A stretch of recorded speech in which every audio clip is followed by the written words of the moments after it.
antiretrovirals antiretrovirals, we did mention about the protease inhibitors. They are the protease inhibitors. And we did say that the protease inhibitors are a class of drugs that have a lot of contraindications because of the fact that quite a number of them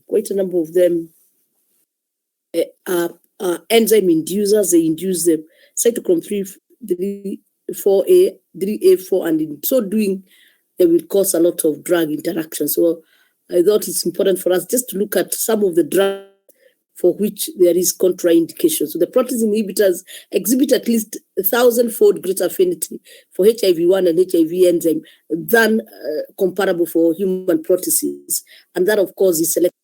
They have a higher affinity for the HIV-1 and HIV-2 proteases than they have for the human ones. And, of course, that helps them to have selectivity and lower toxicity, but they are contraindicated in contraindicated with quite a number of other drugs. For example, the antiarrhythmias, where you have quinidine, you have ergot derivatives, you have erotamine, you have antimicrobacterial agents like rifampicin, and that is why more often than not, you will not use the protease inhibitors in patients who are on TB management, especially if they're on rifampicin, or you have to change rifampicin to rifabutin. Benzodiazepine like triazolam, inhaled steroids like fluticasone, also herbal supplements. This is very important because, quite a number of our people do mix their conventional drugs with herbal concoctions or herbal drugs like the St. John's wort. The St. John's wort has been found also to be an enzyme inducer, to be a cytochrome 3A4 inducer, and therefore, again, will bring about the very fast metabolism of the protease inhibitors, and therefore they will have suboptimal activity. Also, the HMG coenzyme reductase inhibitors, for example, the rovastatin and simvastatin, the narcotics, for example, fentanyl. So these are contraindications, and this is mainly because of metabolic drug interactions, whereby the drugs that are responsible, the enzymes that are responsible for metabolism are either inhibited or induced, and therefore changing the ultimate activity of the drugs. Then you have also protease inhibitors. They should be used with caution with the following drugs. Again, drugs like the anticoagulant warfarin. Warfarin is a drug that has a very, very narrow therapeutic index. Therefore, if you interfere with this metabolism, you are likely to get a lot of hemorrhage, or you have to get a lot of toxicity. The anticonvulsants, phenytoin, again, the anticonvulsants are very important drugs because, again, if you interfere with their metabolism, if you decrease their metabolism, for sure you are going to get conversions. Antifungals, voriconazole, antimicrobacterials like rifabutin should be rifabutin. So even when you change rifampicin to rifabutin, you can still see you have to use it with caution. So the best advice is that we stop using the protease inhibitor and you replace with another drug like the non-nucleoside reverse transcriptase inhibitor. Then erectile dysfunction agents like sildenafil, tadalafil, and vardenafil. So again, and most of the people use these drugs. Of course, like when you have HIV and AIDS, you are having a lot of problems, a lot of stress. You most probably will also have erectile dysfunction. And therefore, very important for these patients to be advised. Lipid-lowering agents, atorvastatin. We have also seen the others, narcotics like methadone. So these are drugs. These are commonly used drugs. And therefore, one has to be very careful, again, when they use the protease inhibitors because of drug interactions, or what we're calling metabolic interactions. So I want us now to start on the interferons. As I have said, not many structures. Therefore, we just look at, I've tried to make the notes as comprehensive as possible. So we'll go through the notes together. So introduction, we are saying that the interferons, also known in short as IFNs, are extremely potent cytokinins that possess antiviral, immunomodulating, and anti-proliferative actions. In other words, therefore, they can also be used as medications in management of viral infections. And viruses, and of course, as we are going to see, their synthesis can be triggered in the body by viral infections. So we are saying virus infected cells secrete a group of glycoproteins. So these cytokinins are also glycoproteins or the interferons that inhibit virus replication. Of course, we did mention that once the virus infects the host cell, gets inside, changes the whole of the genome, changes the genome of the host, so that the host genome now synthesizes the viral genome. Then, of course, one of the things is that it makes it so many of its viral genome, and then, of course, there is assembly, as we discussed, and once there is assembly, these viruses are supposed, of course, to live. And once you have so many of them, they've changed all the mechanisms within the cell definitely will die. And of course, when they leave, they are supposed to go and infect another cell. So therefore, we are saying once a virus, we have a cell infected by a virus, it produces the interferons. And the interferons will leave that cell, get into another cell, bind onto the interferons, and that now protect that cell. They will protect that cell such that the virus doesn't replicate, or even that cell could die. And of course, if the cell dies, then that means also the viruses will not survive. So we are therefore saying that the virus-infected cells secrete a group of glycoproteins or interferons that inhibit virus replication. So definitely, if you inhibit virus replication, you are inhibiting the propagation or the multiplication of these viruses, and therefore you will decrease the number of the viral load within. You will decrease the viral load within the host. They can do this by inhibition. Inhibition is most effective in the species where the IFN is produced. One of the big advantages is that they are not very specific even for the viruses. So, and of course, we are saying very most effective in the species the IFN is produced. So if it's the human being, all of us belong to the same species. The interferon is non-specific with respect to the type of viruses it can inhibit. So once the interferon is produced, it can inhibit quite a number of course, viruses. We also find that there are some viruses that are also resistant. IFNs elicit either an antiviral state in neighboring cells, as we have said, or they can activate a natural killer cell response that destroys the initially infected cell. So the initially infected cell dies, so therefore dies, and of course once it dies, even if you had any viruses that of course were in the process of being synthesized, they will stop being synthesized, and therefore, of course, again, that will also assist us in minimizing the viral load. There are 3 classes of human IFN based on the antigenic subtypes, and we have the interferon alpha, beta, and gamma. So we have the interferon alpha, beta, and gamma. And then we have interferon alpha and beta are produced by almost all cells in response to various stimuli, or what we call the inducers. It can be in response of viral infection, or what we are calling a viral challenge. It can be in response of cytokines such as interleukins. And we are saying interleukins are naturally occurring proteins that mediate communication between cells.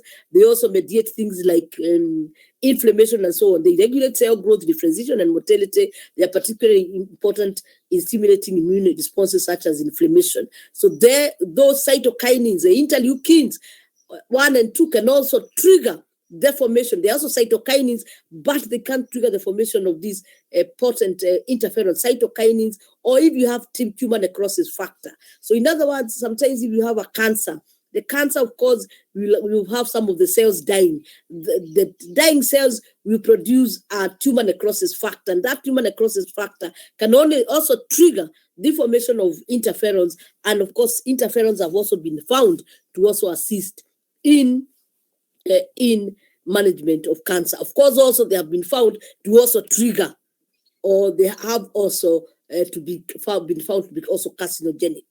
So we are saying those are some of the 3 triggers that can trigger the synthesis of the interferons within the body or in vivo. Synthesis and receptors of interferons, and we are saying both the interferon alpha and beta are elicited by exposure of a cell to a double-stranded viral RNA and even DNA and single-stranded DNA. So they can't be produced because of RNA or even single-strand DNA. And once let's say like the RNA virus or the DNA virus gets into the cell, it will elicit the formation, as we have said, the viral challenge, it will elicit the formation of the interferons, both interferon alpha and beta.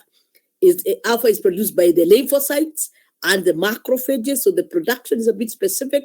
So the alpha is produced by lymphocytes and macrophages. Beta is synthesized by fibroblasts and epithelial cells. So those are the specific cells that will produce alpha and beta. The gamma is produced, the production is restricted to the T lymphocytes and natural killer cells.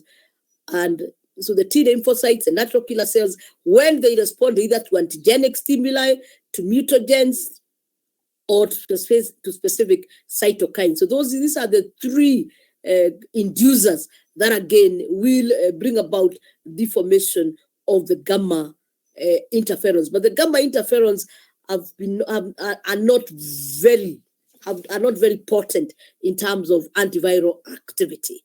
IFN alpha and beta bind to the same receptor, and the genes for both are coded in chromosome 9, whereas the one for gamma is found to be coded in chromosome number 12. And the receptor for the gamma is actually unique. It is not the same receptor as that for the alpha and beta interferons. As I have said, the gamma is mainly for immunoregulation, whereas the alpha and beta are very good for antiviral activity. Mode of action: the gamma has less antiviral activity than alpha and beta, but greater immunoregulatory activity. And it has been found that most of you have insensitivity to the interferons, it is mainly with the DNA virus. You have quite a lot of resistance towards the DNA virus. 1 minute.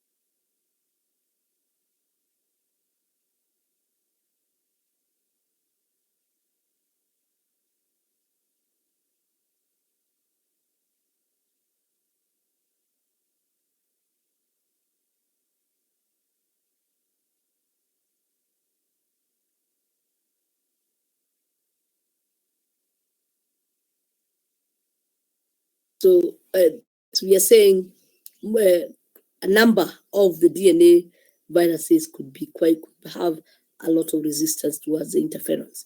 And then on binding to the appropriate cellular receptor, the interferons induce the synthesis of a cascade of antiviral proteins that contribute to viral disease. Remember, these antiviral proteins are actually enzymes. So it's like the interferons also induce the synthesis of other enzymes, and those enzymes again trigger the formation of even antibodies, and of course also the formation of cytokines that are now responsible for killing or for killing the virus or for stopping the virus from replication. The antiviral effects of the interferons are mediated through inhibition of either viral penetration.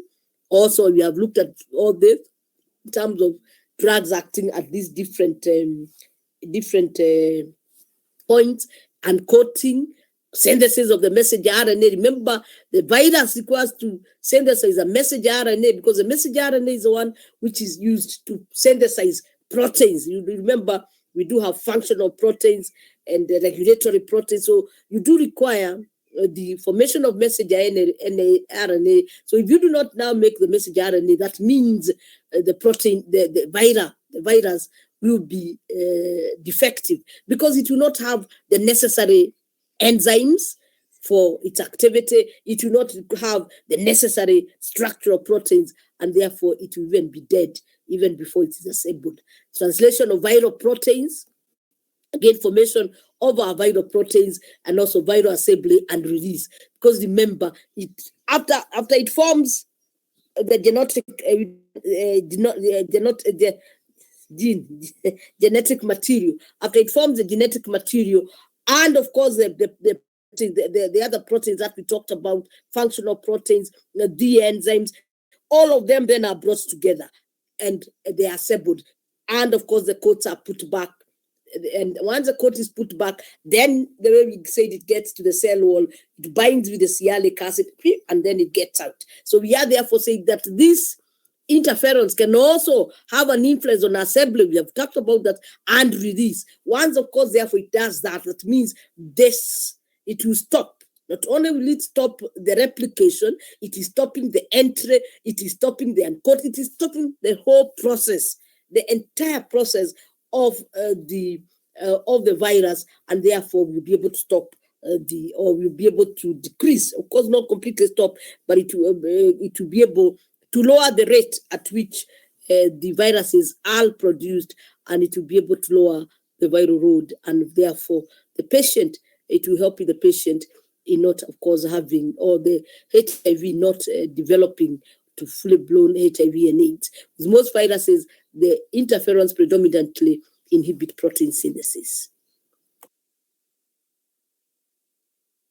They act again through intermediates or intermediacy of interferon-induced proteins. So in other words, we are saying here you have the interferons, and then they induce other proteins. That's what we are calling the act through the intermediacy of interferon-induced proteins, such as 2,5-oligoaldehyde synthetases. So these are another type of proteins. These are enzymes. Remember, enzymes are also proteins. So they produce specific enzymes that will go and do a specific act. So like the 2,5-oligoadenylate synthetases, also a protein kinase, either of which can inhibit the viral protein synthesis in the presence of a double-stranded RNA. So we are saying, so the cytokinins are produced, then they trigger formation of other enzymes or proteins, and then of course those proteins now can bring about several activities to inhibit the virus. The 2,5-oligoadenylate synthetase activates a cellular endoribonuclease. Of course, this enzyme is already there. So this one is not being synthesized. This is being activated. This enzyme is already there, a cellular endoribonuclease that is both cellular and viral RNA. Once you cleave the viral RNA, it will be incomplete, it will be defective, and it will be fraudulent. Therefore, it will be defective, and therefore cannot bring about the activity that you require. Or even if it is synthesized, once it is cleaved, it will not have the genetic material required for that virus, and therefore that virus will not survive. The protein kinase selectively also, so that is the 2,5-oligoadenylate synthetase, that's its work. And then we also mentioned the kinase, which selectively phosphorylates and activates eukaryotic initiation factor 2, preventing initiation of the messenger RNA ribosome complex. Remember, you have the product preventing initiation of the messenger RNA ribosome complex. Remember, you have to synthesize also the messenger RNA. So you must synthesize the messenger RNA. It must also bind with the ribosome. Remember, the ribosome and the messenger RNA must be bound together for the synthesis of the proteins. Therefore, this again phosphorylates and inactivates, it prevents the formation of the messenger ribosome complex. And once you do not have the messenger ribosome complex, there is no protein synthesis. Even if you have the messenger RNA, you do require to form the messenger RNA complex for you to synthesize proteins. And once that does not happen, then again, you will not have the virus. Will not synthesize its enzymes. It will not synthesize its structural proteins. So it will be defective. It will be devoid of what it requires for it to function. It will be functionless. Also, the interferons also induce also induce specific phosphodiesterases that cleaves a portion of the transfer ribosome RNA molecules with peptide elongation. You know the process of synthesizing the proteins. Once you get your messenger RNA ribosome complex, then you have the transfer RNA, and the transfer RNA is the one which brings in the tripeptides or the amino acids as per the coded, as per it's coded on the messenger RNA for the synthesis again of the proteins. Therefore, if the transfer RNA again is defective, we are saying, of course, then you will not again be able to synthesize or to have elongation of your peptide, or elongation, or you will not form the correct size. You will not form the correct size of your enzymes. You will not form the correct size of the structural proteins, because a specific structural protein for its full function for that virus must have specific, not only does it require to have a specific amino acid in a correct sequence, it also has to have the correct number. The number of the amino acids, the sequence of the amino acids, and the type of amino acids, all of them must be correct. You miss out on one, then you get fraudulent or you get defective proteins, whether they are enzymes, whether they are structural proteins, and again, the virus will not be able to survive because it does not have the necessary enzymes to bring about its metabolic or its functions. The infection sequence for a given virus may be inhibited at one or several steps. So we are only saying the various steps that we have talked about, the synthesis, the elongation of the peptides, the synthesis of the structure. It can be the inhibition can be at any of those points that we have already discussed. The principal inhibitory effect differs among virus families. So you find a particular family is specific in the way, in the type of interferons it produces, and what exactly those the influence, the exact influence those interferons have on the proteins. But ultimately, what we are saying, whichever step the interferons influence, ultimately the ultimate effect will be a blockade or formation of the proteins, be they the enzymes, be they the structural proteins, at whatever stage. And when that happens, then you will have the virus will not be able to replicate. The virus will not be able to replicate, and once it's not be able to replicate, then definitely you will be able, the immune system of the patient will kick off, and of course you will be able to keep the viruses in check. You will not completely eliminate them, but you will keep in check the viral load, and therefore that patient or that person can be able to go about their normal functions or their day-to-day life without having the syndrome, without actually having the syndrome. Uses the interferons cannot be absorbed orally. Remember that the interferons are amino acids. They are proteins, and therefore if you give them orally, they are going to be destroyed in the stomach, in the acid, and they are given either intramuscularly or subcutaneously. The biological effects are quite long, so pharmacokinetic parameters are difficult to determine. Both recombinant and natural interferons, INF stands for interferon alpha, so this interferon alpha and interferon beta are approved for use in treatment of quite a number of diseases. Then we will look at the formulations of the different interferons. So we are saying you can have the recombinant, and we're going to see, of course, the recombinant is the improved one, and you can have the natural interferon, either A or B, and they can be used in the management of condyloma acuminatum, which is a venereal wart. It's just the scientific name, condyloma acuminatum. The venereal warts, you can use them for chronic hepatitis B, chronic hepatitis also B. You can also use them for Kaposi sarcoma in HIV-infected patients and other malignancies, and they can also be used for multiple sclerosis. So these are some of the conditions for which the interferons have found a lot of activity. Drug discovery and development is ongoing to produce drugs that selectively induce interferon production. So that is also an ongoing area where you have specific drugs. So instead of, so if you give the drug now, you don't give the interferon, you give the drug, and then the drug elicits the formation of a specific interferon, of course, for us to have better activity. Then we are looking at still at the mode of action, and we are noting that after secretion, the interferon molecule diffuses to nearby cells where it can trigger various antiviral activities by binding to interferon receptors, as we have already mentioned.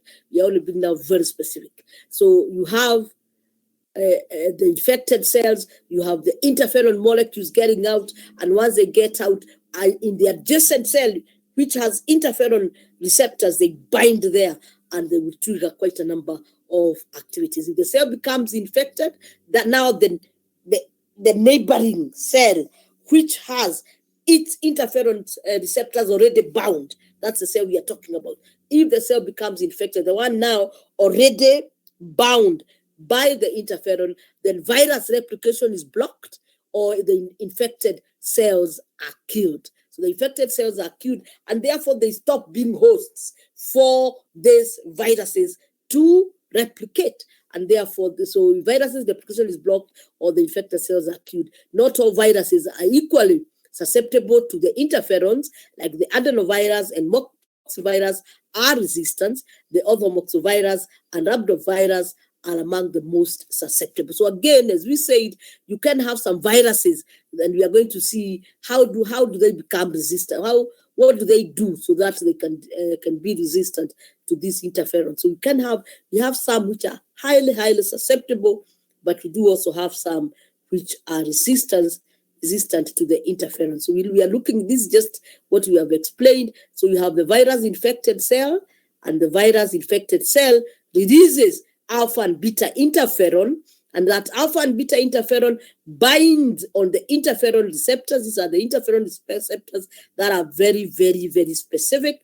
And once the interferon binds on the interferon receptor, if you get a virus infection, then the replication is either blocked. Remember, we did mention the interferons can block the uncoat, first of all, the penetration, block the uncoating, block the protein synthesis, block the assembly, block all those processes, as we've already discussed. So we've discussed all the processes that the interferon can block. And so it can either block replication, and of course, blocking replication, we have said how it will block replication. It can block the various stages, as we have discussed. It can block the uncoating, we have discussed that. It can block the protein synthesis. It can block the assembly and all those things. And once it blocks that, it will block ultimately the protein, the viral replication. Then it can also cause the death. And as we have said, it causes the death of the cell, which was being infected. Then, as we have said, it ceases to act as the host, the cell ceases to act as a host for the viral replication, because again, remember, we did mention that the virus has to replicate within the host. So this is just the same thing. And now we are saying we have the FNA act at the cellular level. They induce antiviral state within the cell. So you have the virus, the cell. And then you can have, of course, virus replication. Under normal circumstances, this is what you have happen. You have the virus infecting the cells. Then you have virus replication, release, and you have the new cells. Then, of course, we have said that once this cell, the first cell, is infected, one thing it does is produce the interferon, and the interferon will bind uninfected cells. And once now we are saying these new viruses come to affect the uninfected cell, the interferon enters where, of course, the interferon receptors, signals transduction, nucleus, FNN-induced proteins, inhibition of virus replication. So it's the same thing that we had mentioned. The same thing here, it's just that we have done it there diagrammatically, but it is the same thing that we are talking about, that once the virus comes in, so you have this virus nucleic acid comes in, the interferon gene turned on, so you form the interferon, And then, of course, you form for that particular, after you have the interferon gene, you have the messenger RNA to help you again synthesize your interferon, because remember, it is a protein, so it must be synthesized through the messenger RNA, and therefore you will get the interferon molecules, which are these ones. They will bind the receptor, as you have said. So you have the interferon binding stimulate cell to turn on genes for antiviral processes, and then we are saying the host cell to entered by interferon from cell 1. Interferon induces changes that protect this particular cell.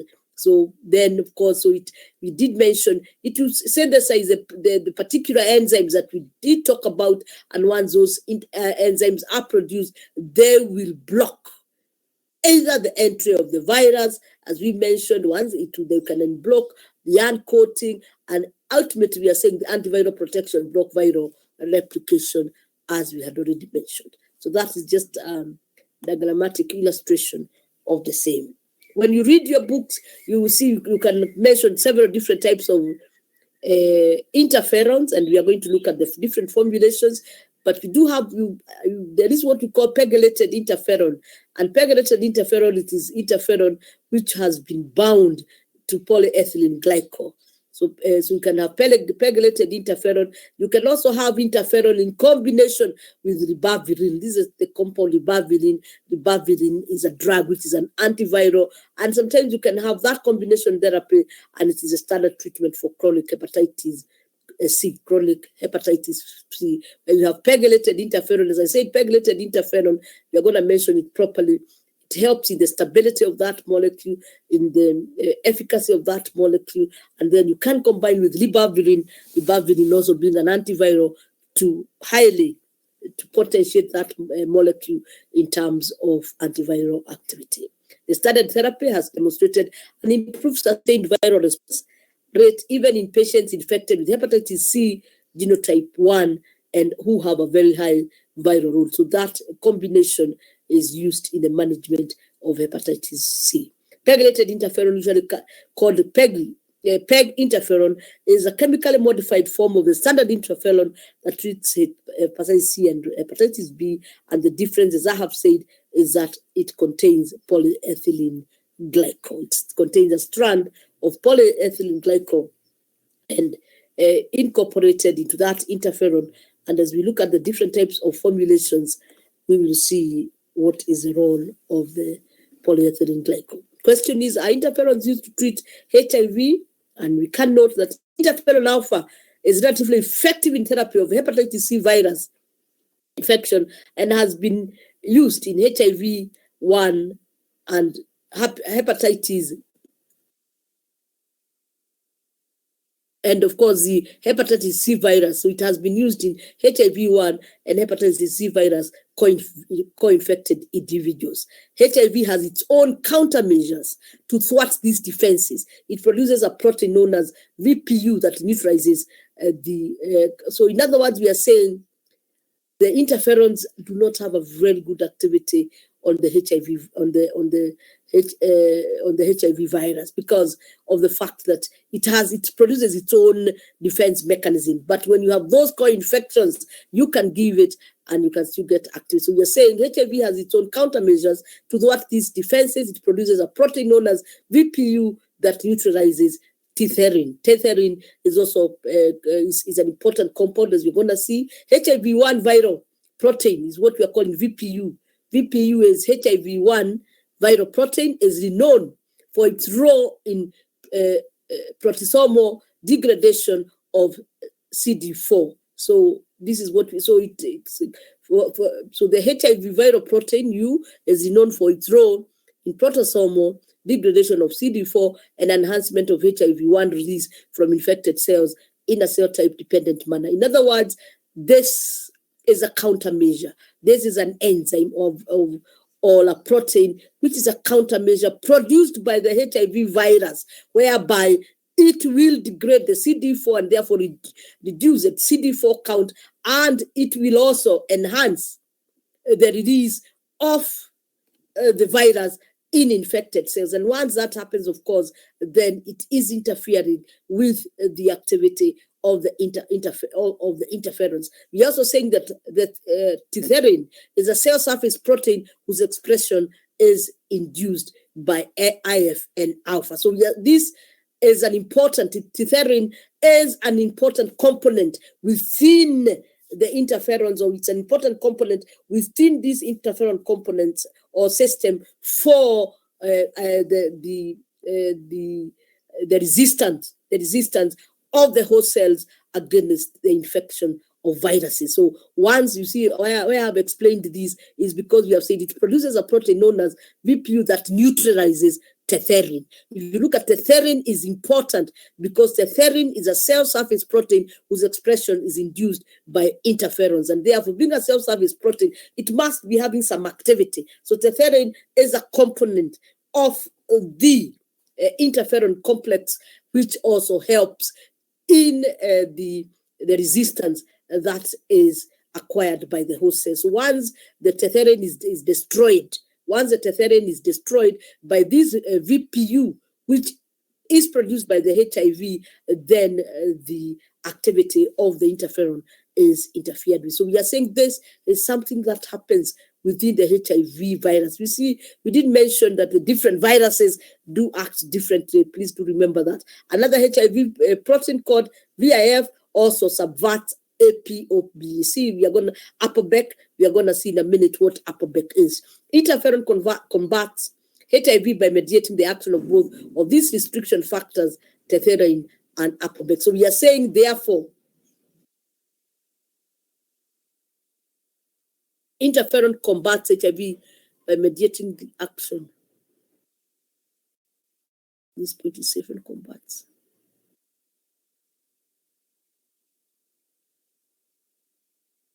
Yeah, okay. So what we are saying, so these are some of the countermeasures, but we are saying sometimes you can also still have interferon that is produced, still giving us some good activity in that we are saying interferon can still combat HIV by mediating the action of both of these restricted factors therein.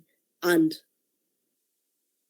this that point, I will look at it again, because what we are saying is that I don't think this point is making a lot of sense. Interferon combats HIV.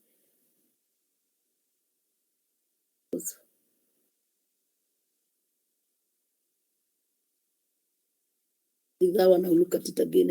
It's not making much sense. So we are looking at the linking viral infection. I've mentioned ApoBec, and I said I'm going to explain what ApoBec is. There's also this compound we are calling AID. Linking viral infection, AID, ApoBec, expression, and cancer. So let us look at the next slide for us to understand what those compounds are. And we are saying during viral infection, again, we have cytokines. Remember, we did mention when you have a viral infection, there is production. When you have a viral infection, the viral challenge triggers the host cell to produce the cytokinins, and those cytokinins are the ones I'm calling this yellow. These are the cytokinins. But I want us first to understand, then we go back. During viral infection, cytokinins, the yellow triangles, trigger the expression of this compound we are calling AID and also ApoBec proteins, which are the purple ovals via the NF-kB pathway. Let's go back. So we are only saying, so you have, these are the cytokinins, and then there is triggering again of the cell, and in triggering of the cell again, you have production of what we are calling the AID ApoBec. And these AID ApoBec are also very important. Let us move step by step, and let us also look at what does those abbreviations stand for. AID stands for activation induced deaminase. Activation induced deaminase. In other words, when you have the attack on the host cell, there is production of interferon. Interferon again induces, you remember, it induces the production of those enzymes, the two enzymes we mentioned, and it also induces the production of other enzymes, and some of those enzymes or some of those proteins are activation-induced deaminase. You can see deaminase means it can be able to remove the amino group, especially from cytosine, to change cytosine to uracil. ApoBec means apolipoprotein B, messenger RNA editing catalytic polypeptide. In other words, it will edit the messenger RNA. The messenger RNA will be made incomplete and therefore bring about stop or prevent the full synthesis of or the full replication again of the virus. So ApoBec means apolipoprotein B, messenger RNA editing catalytic polypeptide. AID means activation induced deaminase. So I wanted us to see what are the meaning of those things. So we are saying during viral infection, cytokines, that's the yellow triangles, trigger the expression of this AID ApoBec proteins via the NF-kB pathway. Again, this is one of the pathways. You might not be able to know all these pathways because ours is not pharmacology. Ours is actually pharmachem. But through the specific pathway, then you find the production of AID and ApoBec. These enzymes damage the viral genome. So that is the purpose of these particular proteins, of course they are proteins. Remember, proteins are also enzymes. So these proteins or enzymes that are produced will damage the viral genome and promote creation of a high affinity antibodies that can act against the virus. So this another. Remember, we said there are various pathways that you can have, or that the host can use, because this is being used by the host, various pathways that the host can use to protect, in other words, to generate some immunity or to generate some fight against the viruses. So this one now is another part, is the second pathway, because we also talked about the other enzymes. These enzymes damage the viral genome and bring about creation of high affinity antibodies which will act against the virus. This helps the body clear the virus. And of course, not completely if it's HIV and AIDS, but it will lower. What you require is an undetectable level of the virus. So it does that also, but unfortunately also you can have off-target damage to the cellular DNA, leads to mutation and strand breaks, resulting in genome instability. So all we are saying is that if you look this is a cellular DNA, host DNA leads to mutation and strand breaks, resulting in genome instability. This may lead to cell death and malignant transformation. So all we are saying is that there are two things happening here. So you have antibodies being produced.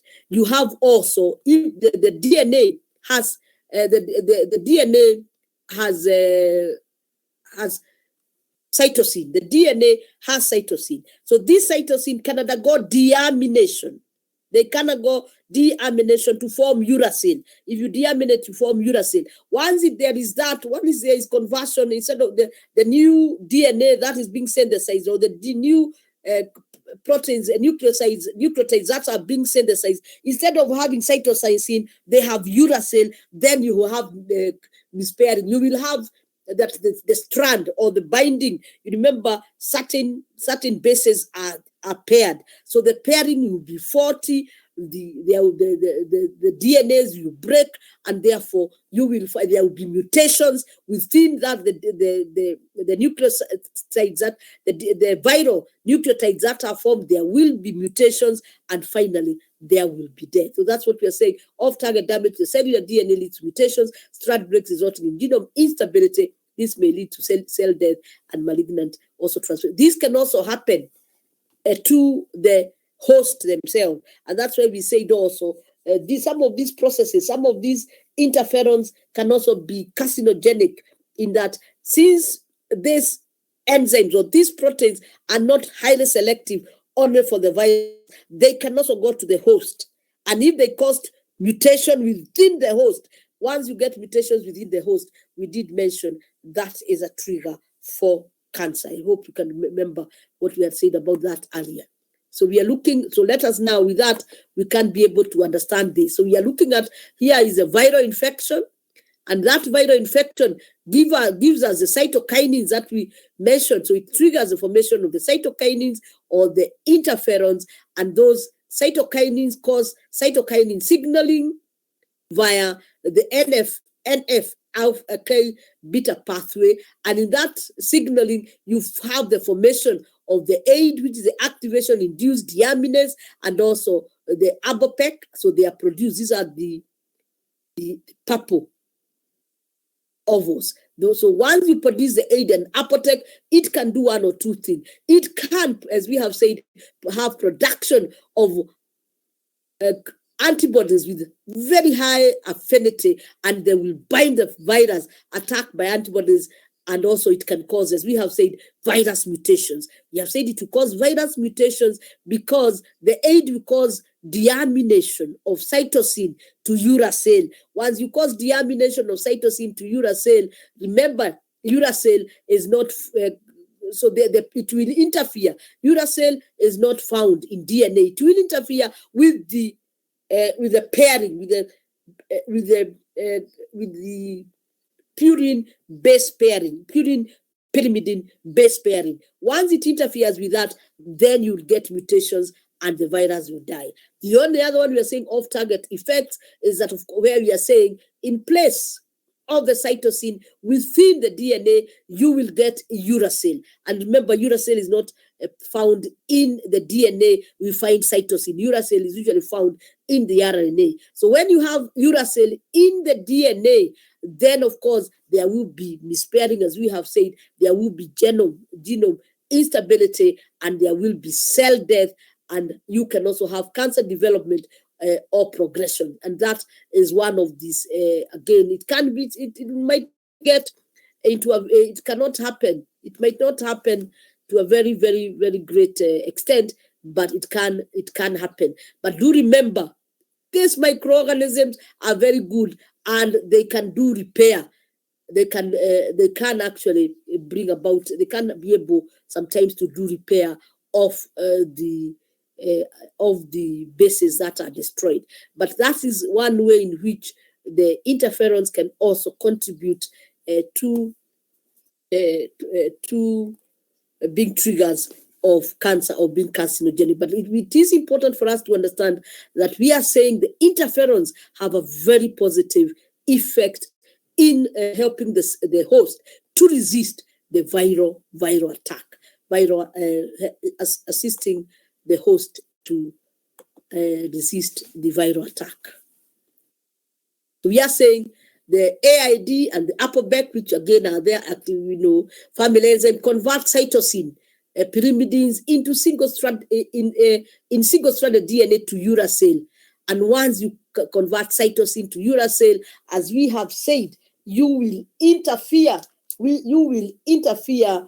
the binding, because in the DNA, guanine pairs with cytosine. Now you have converted the cytosine to uracil. You will interfere with that binding. Once you interfere with that binding, you will get mutations. You will get cleavage, breakage of the strands, the new strands of the virus that are being synthesized, and that will interfere, of course, with replication. And this strand breaks. They are induced. So these IAD and ApoBec, we are saying, are induced by cytokines produced during the body's inflammatory response.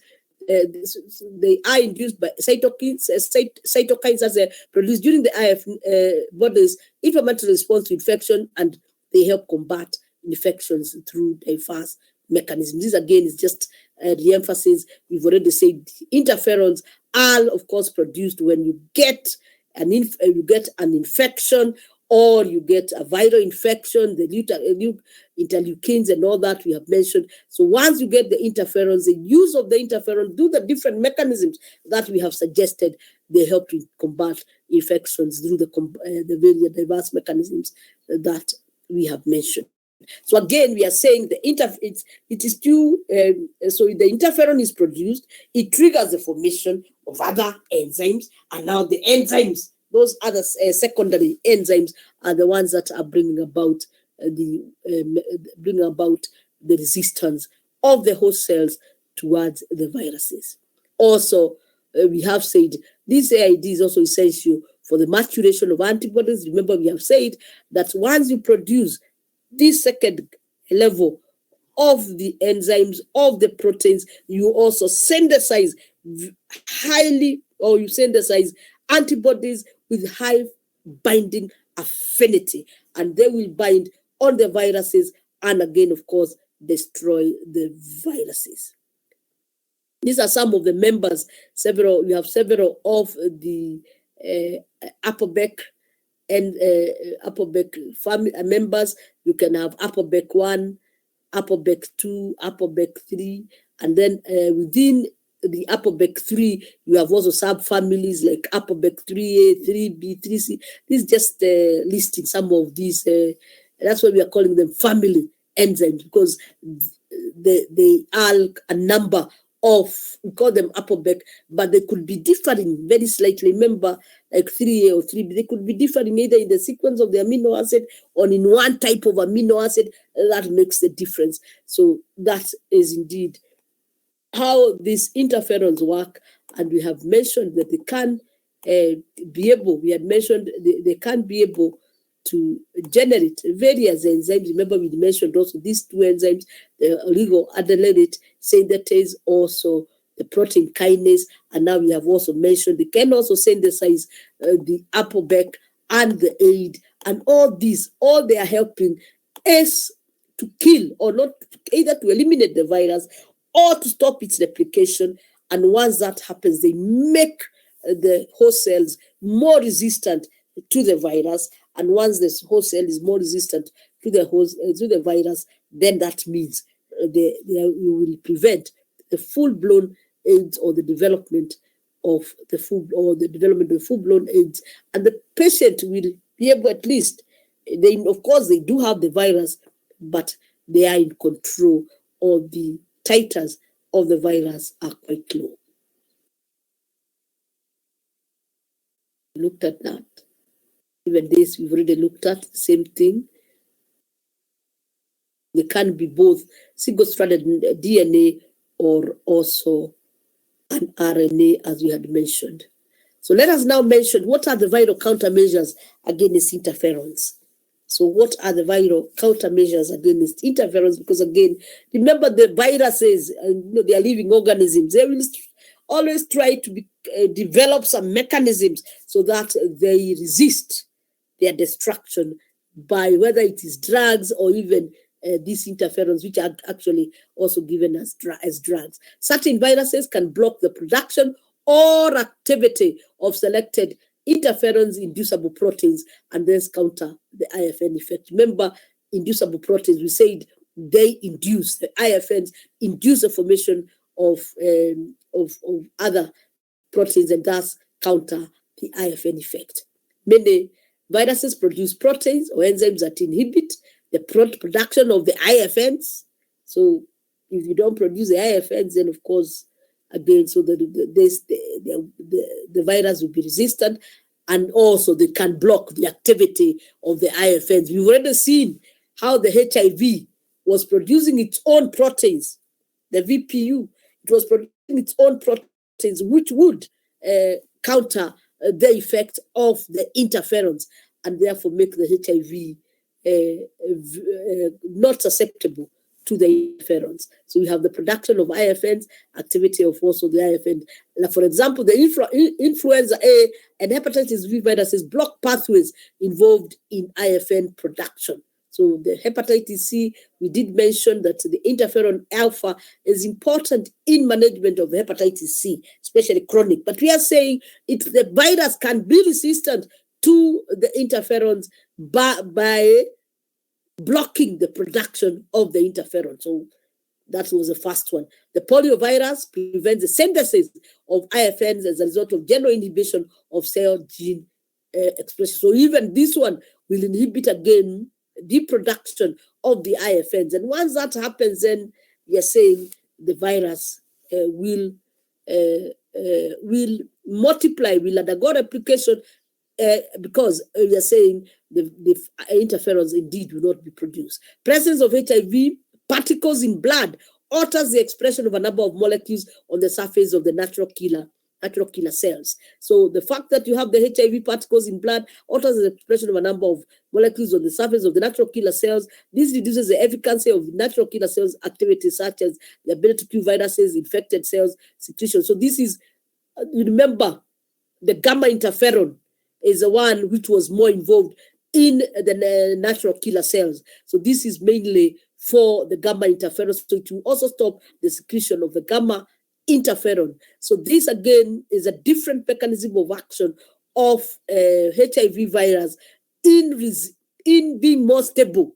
It's making the HIV virus to be more stable within the host, and therefore fight any mechanisms by the host to try and eradicate that specific virus. So we are saying you have those viruses, they can alter the expression of a number of molecules on the surface of the natural killer cells. This reduces the efficiency of the natural killer cells, and the ability to kill the ability to kill virus infected cells, and also secretion of gamma IFN. So remember, we did mention that at a particular time, the interferons can kill the cell. So we are saying this can happen, and there can be resistance to the ability to kill the virus cells and also to secrete the gamma interferon. Remember, we did mention the gamma interferon mainly is important in immunoregulation, and immunoregulation also is very important for this patient, because if you have improved immunity, then you will be able to fight also.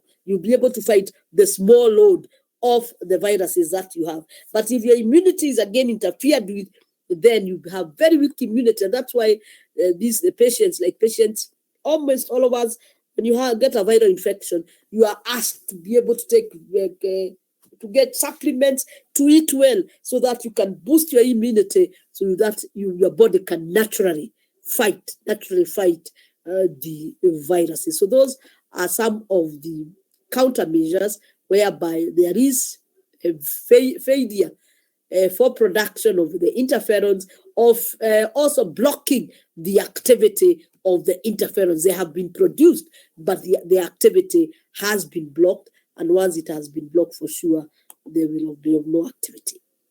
Now the next one is to look at the types of formulations, the types of interferon formulations, and you have several of them. We are looking at mainly the alpha and the beta, and within the alpha and the beta, again, you can have different formulations.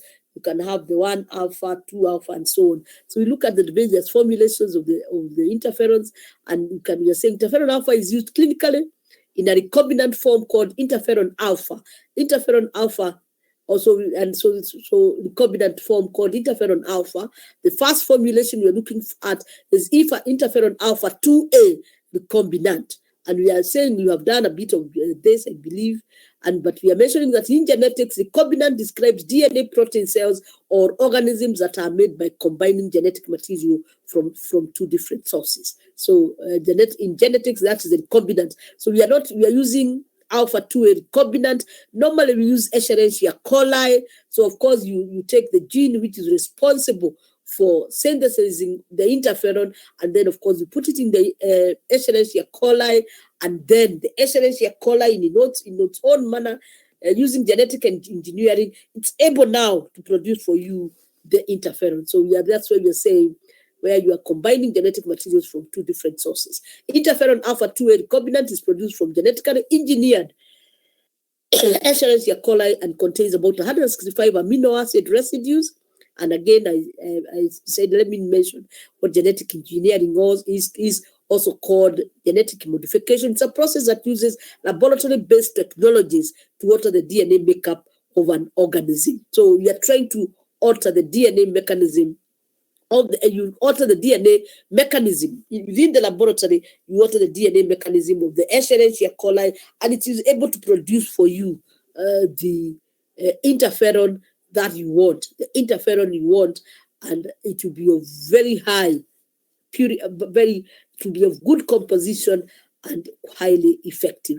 At position 23, interferon alpha 2A has a lysine residue. So this is what we are calling interferon 2A recombinant. It is being produced through genetic engineering by Escherichia coli,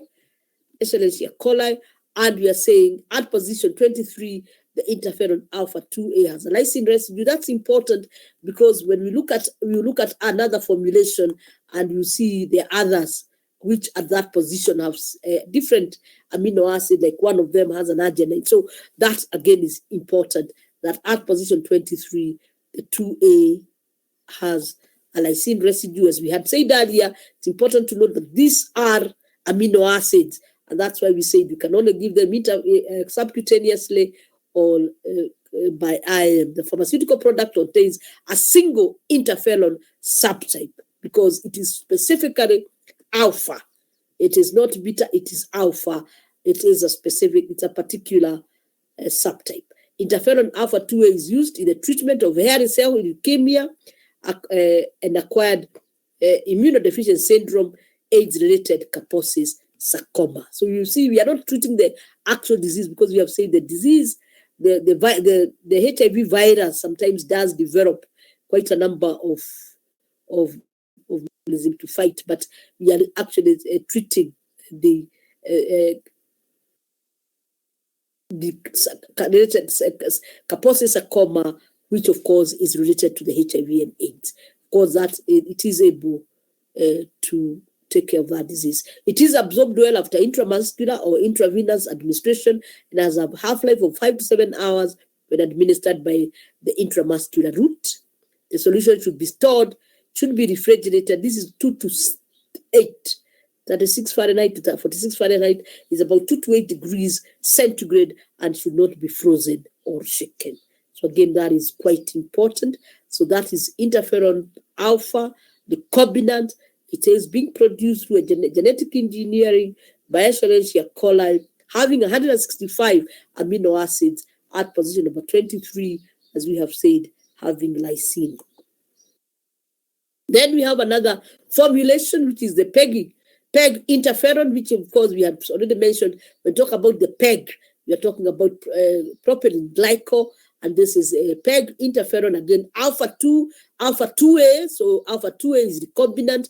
It is the same. The alpha 2A is the same as we had discussed. So the structure will be the same. Everything will be the same. The only difference is that this will be PEGylated. It is interferon alpha 2A utilizing a polyethylene glycol strand to allow for prolonged, stable, as we had mentioned earlier, to prolonged, stable therapeutic serum levels of alpha 2A on a single dose. So we are having the alpha 2A recombinant, but you add the polyethylene glycol to increase the stability of that drug and therefore give it a longer duration of activity. This process is known as PEGylation, just adding the polyethylene glycol, and involves the process of attaching a strand of the polymer polyethylene glycol to molecules in an attempt to make them safer and more effective as therapeutic agents. So the PEGylation has an advantage, makes them safer, and also makes a drug to be more effective.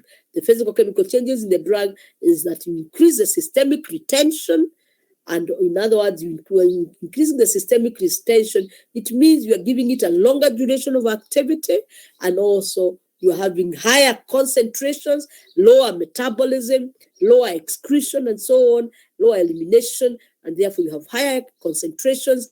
And once you have higher concentration of this interferon, then of course it will be more effective. Influence binding affinity to the cell receptor. So the polyethylene glycol also improves on the binding of this interferon to the interferon receptors. The therapeutic usefulness of PEG-related of PEG interferon alpha 2A is the treatment of hepatitis C, chronic or especially chronic hepatitis C.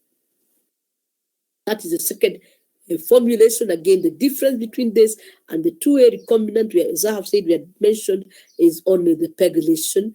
Where with the PEGylation, you have an addition of propylene glycol. The other formulation is interferon alpha now 2B recombinant. 2B recombinant. So this is different because it is 2 interferon alpha, but the other one was 2A. This is 2B. Interferon alpha 2B recombinant contains a single subtype of cause of, again, of alpha interferon. I forgot to put there alpha interferon. Again, it is a glycoprotein containing a glycoprotein containing 165 amino acid residues, and is commercially produced again from genetically engineered Escherichia coli. It differs from interferon alpha 2 in possessing arginine. So you can see here as I said, it's important. So the 2-alpha contains lysine, the 2B contains arginine residue at position number 23. It can also be used quite a number of. It's almost the same. There's almost the same conditions as the interferon 2A. Remember, we had said can use it in condyloma, acuminata, genital warts, AIDS-related Kaposi sarcoma, hepatitis C, and hepatitis B. So the indications are very similar. The only difference, production, the same. Only difference is in the one type of amino acid at position number 23. Both of them contain, again, 165 amino acid. Again, it is administered intramuscularly, subcutaneously, and even intravenously. And the constituted solution, again, is stable for 1 month when stored at these temperatures. Then you must store it at temperatures, as I say, 2 to 8 degrees centigrade, just like for the other interferon. Then you have interferon 2-alpha M3 injection. And again, interferon N3 is a polyclonal mixture of up to 14 natural interferons. So this one is not a single subtype like A and B, and contains 166 amino acid residues. Its commercial production involves induction of pooled units of human leukocytes with an avian virus, SEDAI virus. So again, genetically, the other one we were using Escherichia coli. Here we are using the human leukocytes. You induce them, or you use an avian virus, which we are calling the SEDAI virus. So again, the production of the interferon N3 is a little bit different from the others, where we are using Escherichia coli. Here we use human leukocytes with an avian virus. It is indicated primarily by intralesional injection for the treatment of genital warts. Intralesional means you are injecting it directly into the lesion.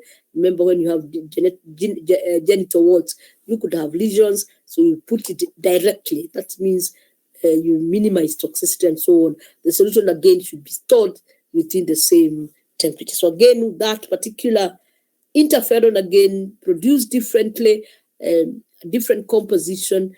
It has a 60 amino acids as opposed to the other, but still, all of them are still amino acids. Then you have interferon now beta. All the others we were looking at were alpha. So now we have interferon beta 1A. Interferon beta 1A has biological effects similar to those of natural alpha interferon and beta interferon. Remember, we did mention that they bind the same receptor, usually the receptor at chromosome 9. So they have a lot of similarities, and they have similar biological effects. And like beta 1B, which is produced in modified Escherichia coli, beta 1 is produced in mammalian cells. So again, the major difference between the beta 1A and the alpha 1A and the alpha 2A is the way they are produced, because we are saying beta 1 is produced in mammalian cells, but beta 1B is produced within Escherichia coli. It has been shown to slow the progression of multiple sclerosis as well as reduce the rate of relapse of this disease. So again, used for multiple sclerosis. Interferon, again, beta 1B recombinant. And you are saying beta 1B recombinant has biological effects similar to those of natural alpha interferon and also beta interferons. The natural beta interferon is a glycoprotein, again, containing 166 amino acid residues. The recombinant DNA product differs from the natural form in it is. So we are saying now we are looking at this beta one. It is because it is recombinant. So we are saying the recombinant DNA product differs from the natural form in it is not glycosylated attached to a glycan. A glycan is like a carbohydrate, a saccharide, or a sugar to a protein. So when you talk about it's not glycosylated, in other words, there is no attachment. It's not a glycoprotein. It is not glycosylated. There's no attachment of a glycan or carbohydrate, a saccharide to a protein. It lacks the amino terminal methionine. It has a serine in the place of methionine at position 17. So that is how the natural beta interferons are. So we are saying interferon beta B.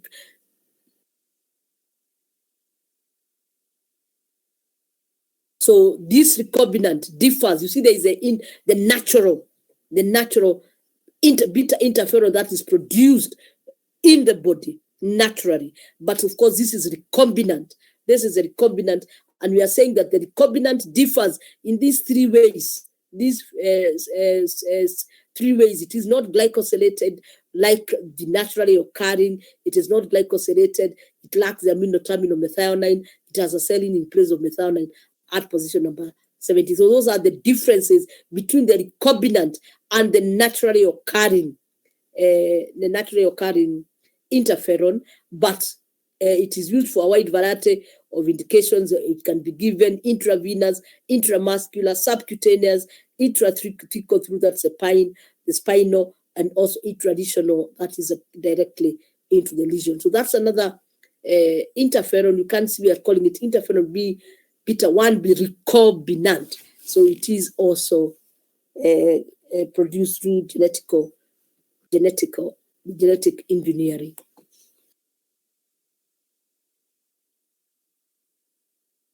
Then indications of the beta 1b recombinant, that's the one we were looking at, I believe. What are its indications?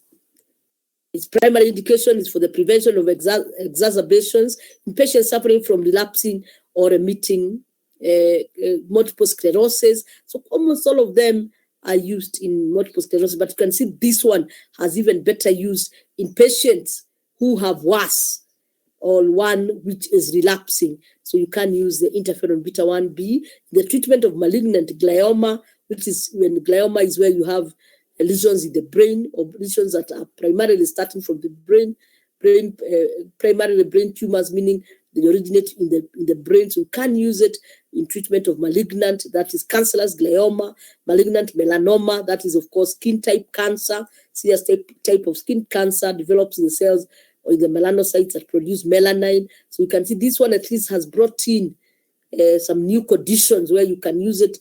And of course, you can see also its structure is a little bit different, and therefore giving us a different indications. And also it's, again, temperature of storage for all of them being proteins is the same 2 to 8 degrees. You cannot freeze them. We said you cannot shake them, and so on. And I think that was the last formulation that I found. So we are saying you can have interferon beta 1b, you can have interferon beta 1a, you can have interferon alpha N3, you can have interferon alpha 2b, and you can have interferon alpha 2a. And all these interferons, as we have said, are interferons that I have seen, they have been synthesized. They have been changed of the natural interferon a bit to make it more stable and so on, better binding. And of course, they can be used now, not given orally, but given either intralesionally, intrathecally. You can give them subcutaneously, you can give them intramuscularly, and you give them to boost the resistance of the host cell towards the virus. So that's why we say that is the last class. That is the last class of the antiviral agents. It is the last class of antiviral agents, because these are also drugs that you can give to be able to manage the viral infection. So I think with that we have covered the various classes. I think with that, if you look at the list we had, I want to believe we have covered all the various. We might have not gone into all the details, but as I said, I'm also doing this for the first time, so there might be omissions here and there, but I've tried to cover all the various classes of the antivirals, including also antiretrovirals, and the most important of the anti-cancer drugs. And I hope we are all satisfied. And I think with that, that will be the end of today's lesson. And indeed also the end. I want now to prepare for the exams. I don't think I will teach anymore. So we should